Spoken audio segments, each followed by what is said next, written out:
sa Boljacan, may mga clippings tayo doon. Nakikita nyo yung interview ko kay Inday, in-extract natin. Di ba? Hindi naman, kumbaga kung si Bangag ay mahilig mag-extract ng tao, tayo nag-extract tayo ng mga juicy clips para maipakita natin yung interview ko kay Inday, ay Vice President Sara.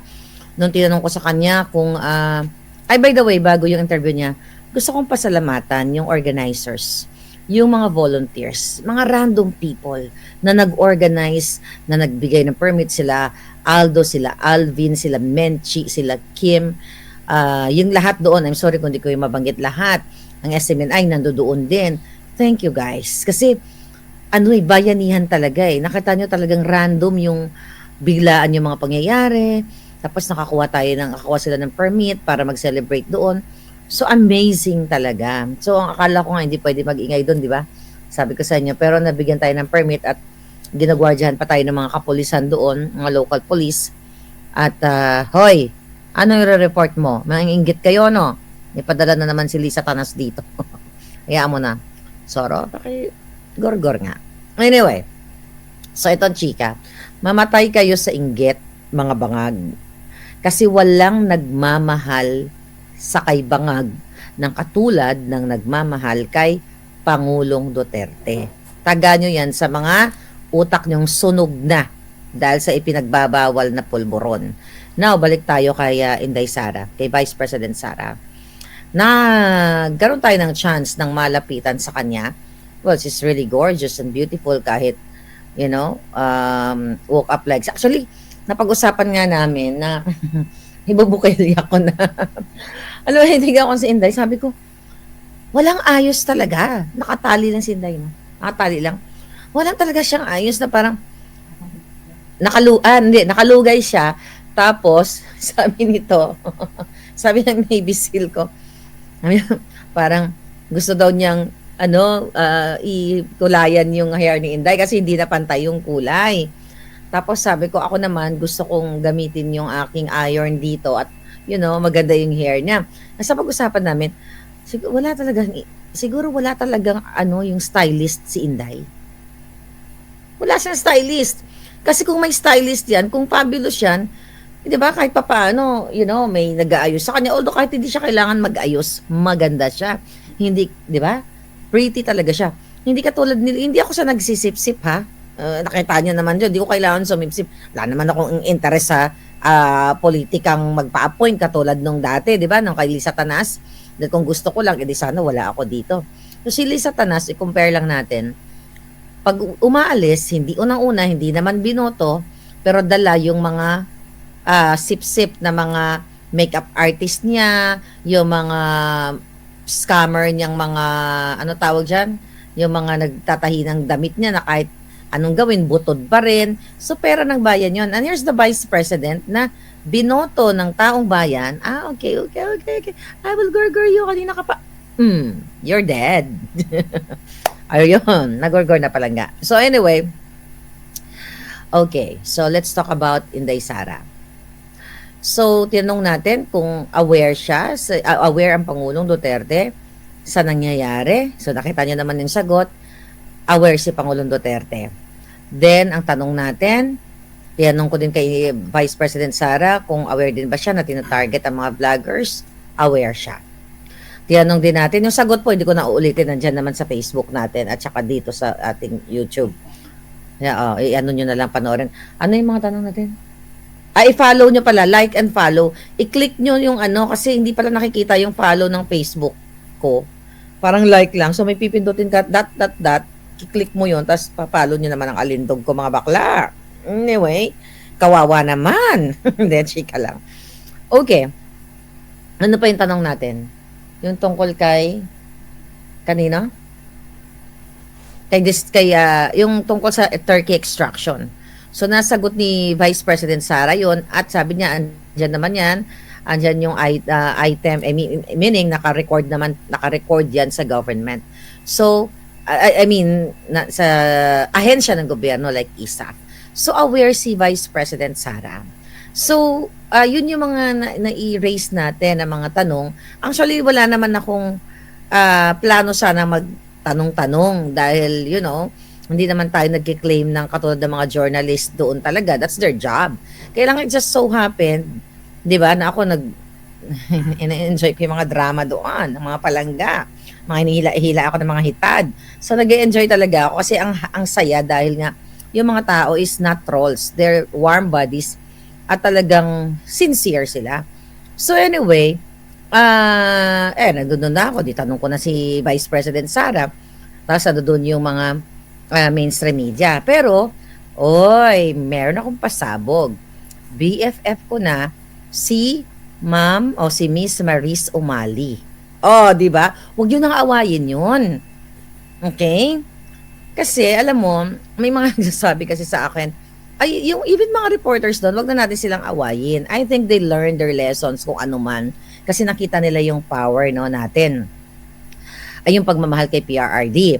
So, na-meet ko yung mga, ano din si ma'am, who's this? Karen Jimeno ng Bilyonaryo. Ayan. So, ngayon, actually, I introduced my friend Sheena, yung victim nga sa turkey extraction. And I hope mabigyan nila ng chance na one day, ma-interview yung issue na yun, one day later or whatever. So, mga kababayan, umaapila ako sa inyo kasi na-feel ko naman na si Miss Maris Umali, syempre Pilipino yun. They're just doing their job. Pero syempre, may mga bagay din kasi tayong nasasabi, na very emotional tayo mga supporters talaga ni Pangulong Duterte. That's understandable. Pero tama na yun.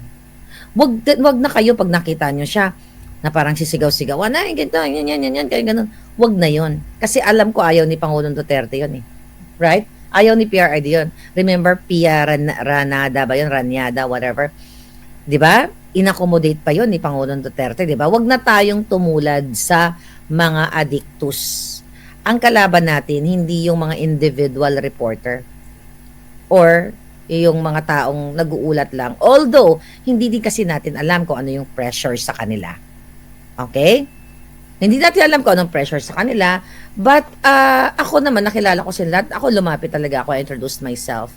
You know? At they seem so nice. At nakikita ko kasi syempre nagba-viral. Minsan, minsan nakikita natin na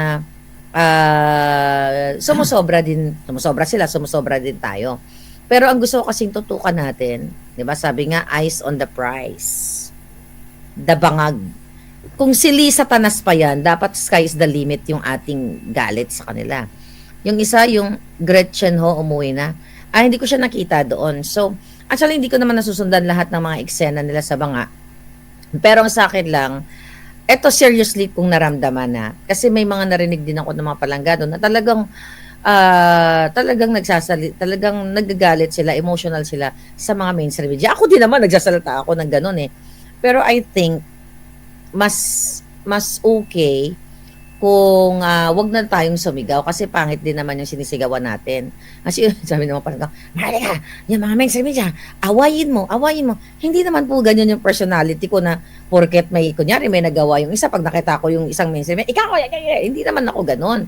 So, ganun pa man, BFF ko na yun. Sabi ko, joke ko. Sabi ko, Miss, Maris, pag may naaway sa'yo dito, ako bubolja ka. But, Pilipino naman tayo. But again, we have to understand everyone at magbantay lang tayo.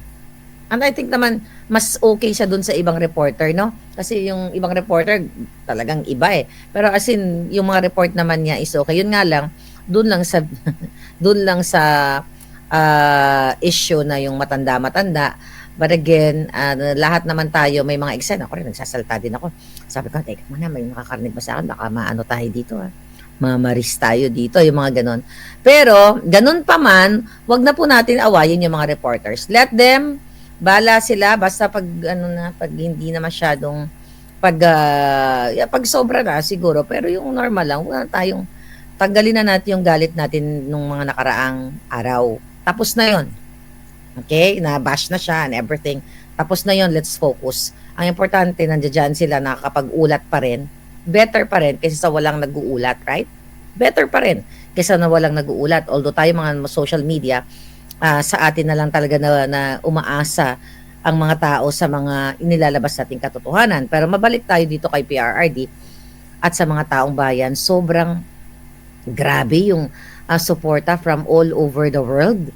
Alam mo, yung mga tao talagang nagbao, nagluto, nagpicnic, tapos yung sincerity talaga, yung genuine na pagmamahal sa taong bayan, ay kay taong bayan, kay Pangulong Duterte, iba talaga. Napatunayan talaga natin na hindi tayo trolls at ang may troll farm ay ang Marcos Bangag. Huwag tayo tumigil. Alam mo, dapat non-stop ito. Sa Pilipinas, grabe, sa Mindiola, parang 12 layers yung mga police, di ba? Kasi takot na takot yung mga bangag. Hindi natin kailangan makipag-away sa police o maging violente. Peaceful protest lang. When we say peaceful protest, di ba? Ibig sabihin, hindi mo kailangan magkaroon ng mga heated argument, magmura, kasi doon nagkakaroon ng, inkwentro eh. Pareho tayo mapusok, tapos mag-end up sa bugbugan na ganun, di ba? So, wag yun.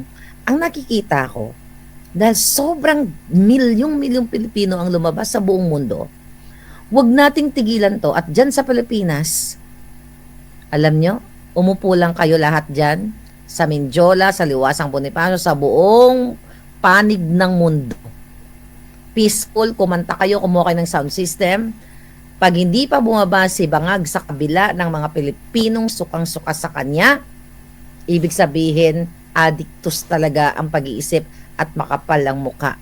Hindi po labag sa batas, lalo na sa Pilipinas, ang magprotesta at nagbibigay ng iyong sentimiento, ng iyong hinaing dahil sa ginagawa ng mga bangag na, okay? Sabi saan pala mura ko? Gusto mo murahin kita. Yes. Ang minumura ko ba ang mga taong bayan? No. Ang minumura natin ang mga bangag. So yung mga sugo ni Lisa, gusto ko lang sabihin sa inyo, ang mura ko na 6.325 trillion, kulang pa sa pagnanakaw ng Marcos Jr. ni Lisa Tanas at ang kanyang mga cronies at mga kasabwat. Alright? Ang sabi sa Qatar daw may na-arrest. Oh, paki-address po yung regarding sa Qatar na may nahuli daw po ng mga Pinoy regarding sa birthday ni PRRD. Sabi ni Miss Camille Bantolo, I hope may mag-assist sa kanila, but I doubt it. Ang ating gobyerno ang embahada natin sa Middle East, baka lang naman di sila tulungan dahil nga sila ay nagprotesta laban kay not really protest, birthday yun eh. Nagpakita sila ng celebrate ng support nila kay PRRD, right? So yeah, let's address that and maybe I can talk to mga kaibigan natin, baka pwede silang asistihin, di ba? Okay. Ano yung mga tanong nyo doon sa kahapon sa aming selebrasyon? Ano to? May clue ka ba? Ano to? Malapit na babagsak si Babylon. Sabi ni Angela Bolivar. Panabo City, from Panabo City si Nikki James. Alright. Hirap na schedule mo ng live. Wala kasi akong regular schedule palangga, lalo na iba-ibang oras dito. Nandito tayo ngayon. Babylon ni Torre. Ang dami namin kanina sa Times Square. Sabi ni Kadug, oo, sa New York at yung mga palangga ko na nagtipo, mga friends ko, hindi naman, kasi sa 30 pa yata yung malaking organization, event. Was it 30? ng KOJC sa LA. So anyway, yung mga palangga ko, sila Mirna Morales, sila palangga, dyan sa LA, sila Teresa, at marami pang iba. So thank you at kayo ay nagtipon-tipon. Okay? Galing pala sumayaw ni Madam. Alam nyo, ito ikukwento ko. Ikwento natin yung birthday ko, ano yung mga nangyayari doon. Kasi wala naman talagang programa doon na yung sunod-sunod. Kung sino lang ang pwedeng magsalita, okay, kung sino talaga ang pwedeng magsalita, magsalita na sila. So ngayon, meron doon, ano pangalan ng dalawa? Si Nico, yung kumanta. I'm sorry Palangga, kasi ang dami yun, nakalimutan ko na yung pangalan. Pero, so yung ginawa namin, sa behind the scene, nagtatanong kami, marunong ka kumanta? Yung nakakaindak, ganon. So meron yung dalawang magpartner, talagang magkaibigan at magpartner. Partner sila sa pagganta.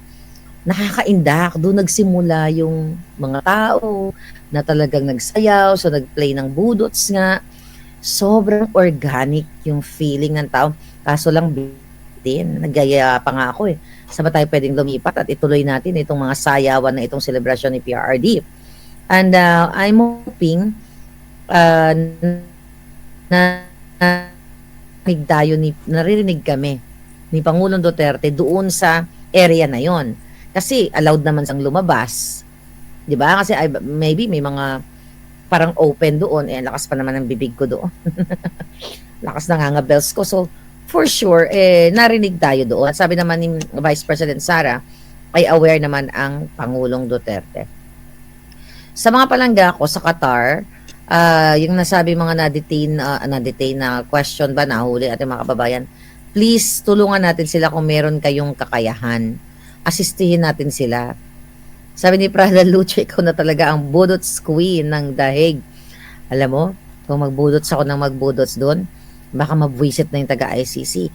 Pauwi na yung PRRD. Diba? Pauwiin nyo na tong presidente ninyo. Ang ingay-ingay nyo dito. Diba? But anyway, ang saya-saya talaga ng celebration. Sabi nga ni PRRD, huwag tayong iiyak, diba? Oh. Sabi nga ni Inday kahapon, ang advice ni Pangulong Duterte sa kanyang pamilya, mga anak, pag pumasok doon, huwag iiyak. Ubusin muna ang mga luha nila, sabi ni Inday, ubusin muna ang mga luha nila bago pumasok doon sa loob. So pinakita lang namin, yung natin lahat, yung resiliency ng binang isang Pilipino na sa kabila ng unus na ibinigay ng Marcos Bangag administration, umiyak man kami, tayo umiyak, kidnap sa kanya, but ipinakita natin how we fight. Paano natin nilalabanan ang pangkidnap, ang illegal na pagkanulo ni Marcos Jr. sa ating Pangulong Duterte na mahal ng mga Pilipino. Dahil sa idunulot niyang kaalwanan sa buhay ng mga Pilipino, lalo na nga yung mga OFW na binigyan niya ng pansin. Not only OFW, lahat tayo dyan sa airport. Ngayon po, ang mga turista, ang mga OFW, pag umuwi, nakaplastic na naman ang kanilang mga luggage.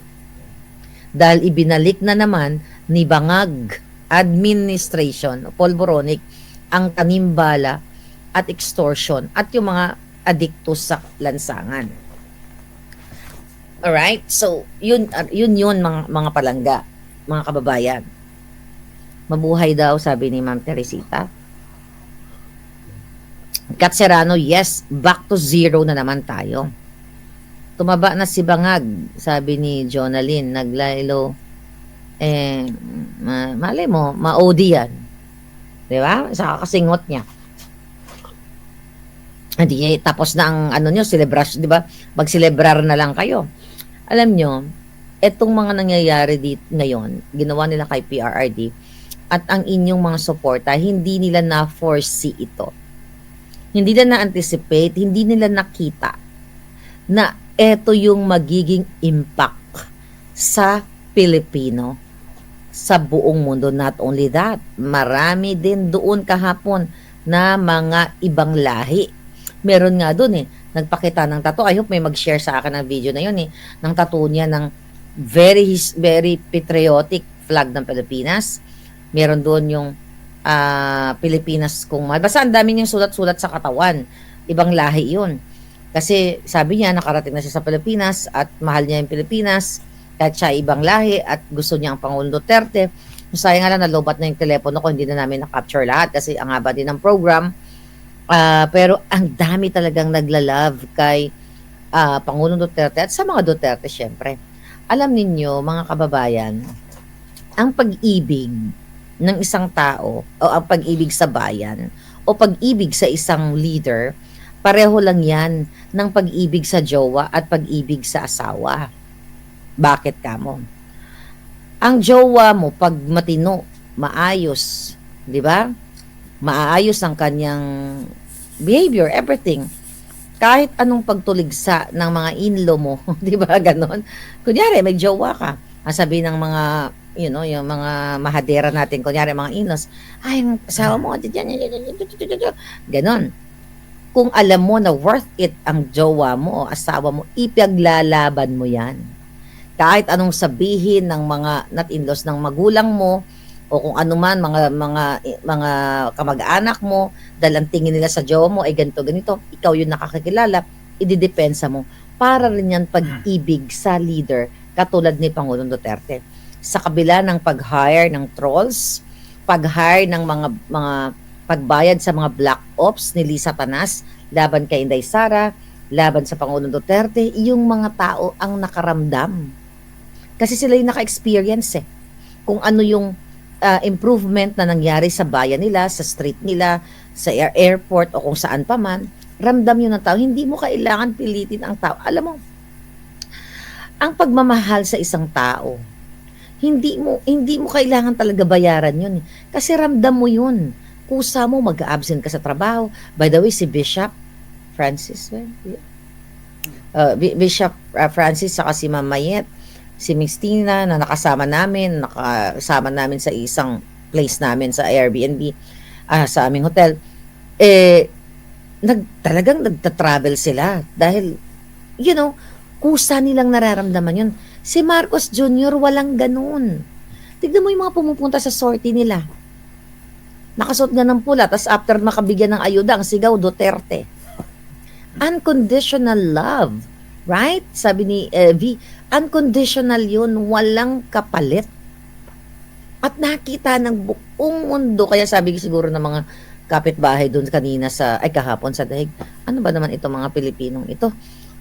Birthday, lungkot sila dahil nandito yung kanilang pinakamamahal na presidente. Ngayon, nagbubudots. Di ba? Ang saya-saya nila. So, wow. Parang siguro, amazing itong mga Pilipinong ito na in the midst of difficulties ng kidnapping ni Bangag, nakapapasaya natin yung ating mga sarili, but at the end of the day hindi tayo titigil, di ba?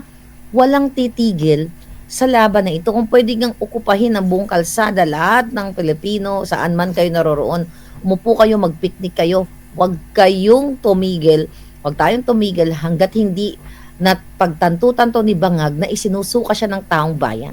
Tama. We have to do that. Yan ang nakikita ko. Hindi mo kailangan maging physical, na maging magwala. Huwag kayo magwala. Dala kayo ng sound system nyo. Kanya-kanya tayong effort. Dala kayo ng pagkain nyo, na sarili yung tubig, magpiknik, magpaksiw, and everything. Ipakita ninyo. Sinabi naman ni Pangulong Duterte dati yan na yung mananaig din talaga yung boses ng taong bayan. Katulad yung ating no remittance o zero remittance since yesterday, wag muna kayong magpadala para ipakita natin yung bangis ng bayanihan ng OFW o ng mga Filipino all over the world na sukang-suka tayo sa Marcos Addictus. Tama. Okay? Administration. Balikan ko lang, bila ko naalala yung tanong ko kay Vice President Inday Sara tungkol doon sa mga hindi na target yung mga supporters niya o yung mga vloggers na sumusuporta sa kanila. Ang sinabi nga ni Inday doon, ito lang yung konteksto ng kanyang sinabi na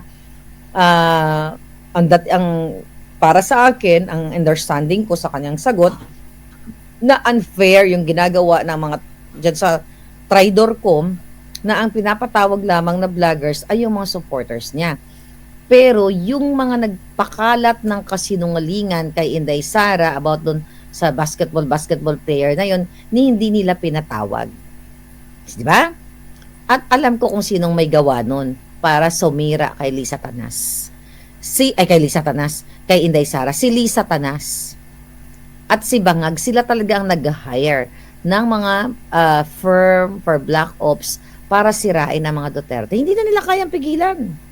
Nakita nyo, ang dami-daming Pilipino sa buong mundo na talagang New York, LA, Japan, Europa, Asia, kung saan, Thailand, ang dami din nila, na talagang lumabas yung taong bayan. Hindi nila kayang pigilan na ang mga tao, hindi trust, tao kami. 'Di ba? Tao talaga, taong bayan talaga. So I hope talagang bilang na ang araw ng mga bangag. Lumabas lang kayo, ituloy-tuloy ninyo sa kalsada, patuloy-tuloy niyo yung mga karatula. That's gonna be the end of the bangags. Ang kapal naman ng mukha niya na lahat ng Pilipino na majority ay binabawi na sa kanya yung mandato na ninakaw niya. Questionable pa nga ang kanyang pagkapanalo dahil isa yan sa mga expose ni Attorney Glenn Chong na dinaya nila ang 2022 election.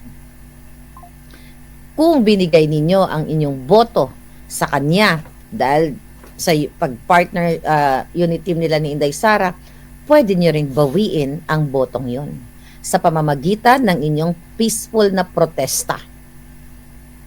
At hindi yan labag sa batas. Hindi yan inciting. Ang inciting, yung inciting to sedition o inciting to gurgur, ang ginagawa nila si Satanas ng mga nasa Congress na mga julul, ginagawa ni Bangag ang mag-hire ng assassins para targetin kami, targetin ng mga vloggers, targetin tayo. Yan ang inciting to what? To gurgur us. Ang pag-ibig sa bayan, ang pag-ibig sa lupang tinubuan, sabi ni Noy Fermase or Fermas. Okay? Di ba? Ituloy-tuloy natin. Tapusin nyo na yung mga kabalbalan ng Bangag administration. Yung mga police, wag nyong awayin. Nakita ko na sa Menjola di ba? Kasi talagang 12 layers, takot na takot ang mga bangag. Yung mga pulis hindi naman natin kaaway. Yung mga sunod-sunuran lang yung mga yan. Pero pag pinuno nyo ang buong Metro Manila, ang buong Pilipinas, at nag-vigil kayo at wala nang tulugan, party, picnic, nakikita naman tayo ng buong mundo, then that's gonna end of the bangags. Kasi taong bayan na nagbigay sa kanila ng mandato, di taong bayan din ang babawi. Right? Yan ang takot na takot sila. Believe me, sinabi ko yan kahapon, na umiikot na ang puwet nili Satanas. Ipasukan natin sa kanila ang pera ng bayan. Kailangan mabawi natin this time ang mga ninakaw nila. Tingnan nyo national budget. First quarter pa lang, ubos na. Tingnan yung ginagawa ng mga buwaka ng GNMS. Ang laman ng kanilang press briefing, Duterte, vlogger. Sige nga, may ina-announce ba yung kanilang, yung si Clarissa Locaret? Huwag nyo tawagin Claire yan, hindi Claire pangalan yan. Clarissa, ako po ang original na Claire. Sa birth certificate, hindi bagay sa kanya yung pangalan na yan. Tandaan ninyo, huwag nyo tawagin na Claire yan, ako lang. Di ba nakita niyo yung ginagawa? Puro na lang Duterte, Inday Sara. Di ba? Puro na lang vlogger. Ba't hindi kaya sila mag-ulat kung anong ginawa nilang livelihood program para sa mga Pilipino? Ba't hindi kaya sila mag-report kung ano na mga progress sa ginawa nila? Ano na yung mga pledges na sinasabi ni Bangag noon na umikot-ikot siya sa buong mundo? Kasi itong hangag na, hoy, ikaw Castro, hindi ka bagay mag-abogado. Abogaga ka, pangkanal yung ugali mong the way ka magsalita. Pangkanal ka.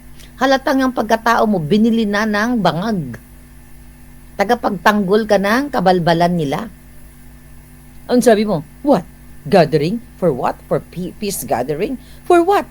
Gaga ka.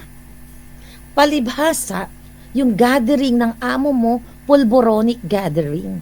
Wala kayong peaceful gathering na genuine, organic na Pilipino na sumusuporta sa amo mo. Ang sumusuporta, ang gathering ninyo, pang-addictus, yup-yup singhot, buangit ka. Huwag yung tawagin Claire yan, naka-insulto yan sa mga Claire na katulad namin. She's not Claire anyway. She is Clarissa. Sorry sa mga kapangalan niya. Baguhin niyo yung pangalan niya. Mag-Claire na lang kayo. So anyway, ang sinasabi na what? Ano daw? Kina-question yung gathering natin? Bakit daw nananawagan ng BBM resign? Bakit hindi? Bakit? Labag ba sa batas ang manawagan ng bangag resign? Gaga ka? Adiktos na yung amo mo, pinagtatanggol mo pa. Ibinenta mo na yung kaluluwa mo kay Satanas. At ang sinasabi mo, ulitin ko lang yung sinasabi niya na, dapat, ano yun, ng si Vice President Sara, nag-abroad daw, gagang iyo di puta.